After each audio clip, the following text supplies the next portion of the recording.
আসসালামু আলাইকুম রহমতুল্লাহি ওবরাকাতুহ। আলহামদুলিল্লাহি ওয়াহদা ওয়াসসালাতু ওয়াসসালামু আলা মান লা নাবিয়্যা বা'দা ওয়া আলা আলিহি ওয়া সাহবিহি ওয়া মাওয়ালা। আল্লাহ রাব্বুল আলামিন একটা শরীয়ত দিয়েছেন আমাদেরকে। শরীয়ত, প্রত্যেক নবীকে আল্লাহ রাব্বুল আলামিন একটা শরীয়ত দিয়ে পৃথিবীতে পাঠিয়েছেন। আল্লাহ পাক কোরআনে কারিমে বলছেন, লিকুল্লিন জাআলনা মিনকুম শিরআতাও ওয়া মিনহাজা। প্রত্যেক নবীকে আমি একটা শিরআহ মানে একটা শরীয়ত, একটা রাজপথ, একটা চলার পথ দিয়েছি আমি। তো মুহাম্মদুর রাসূলুল্লাহ সাল্লাল্লাহু আলাইহি ওয়াসাল্লামকেও আল্লাহ পাক একটা শরীয়ত দিয়েছে।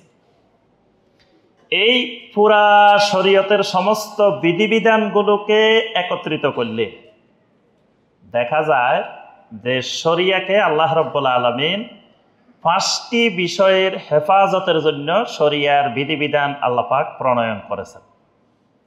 তো এই 5টি বিষয়কে বলা হয় মাকাসিদুশ শরিয়াহ। এই 5টি বিষয়কে বলা হয় অবজেক্টিভস অব দ্য শরিয়াহ, শরিয়ার উদ্দেশ্য। মানে শরীয়ত প্রণয়নের আল্লাহ পাক যে শরীয়ত দিলেন, এই শরীয়তের উদ্দেশ্য আছে। 5টা উদ্দেশ্যে আল্লাহ পাক এই শরীয়তের আইন কানুন বিধিবিধান প্রণয়ন করেছেন। 1 নম্বর হিফজুন নফস, মানে আমার বান্দার নফসকে হেফাজত করার জন্য শরীয়তের অনেক বিধান শুধু বান্দার নফসকে হেফাজতের জন্য।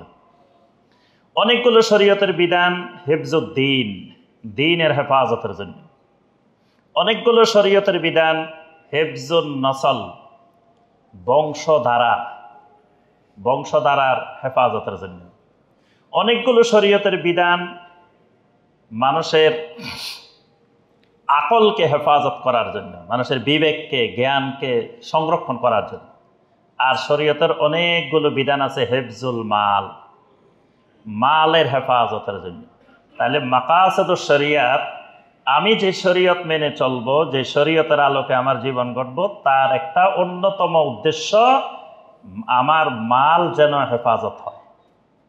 তো সুতরাং আল্লাহর দেওয়া বিধানের লঙ্ঘন করলেই মালের হেফাজত হবে না।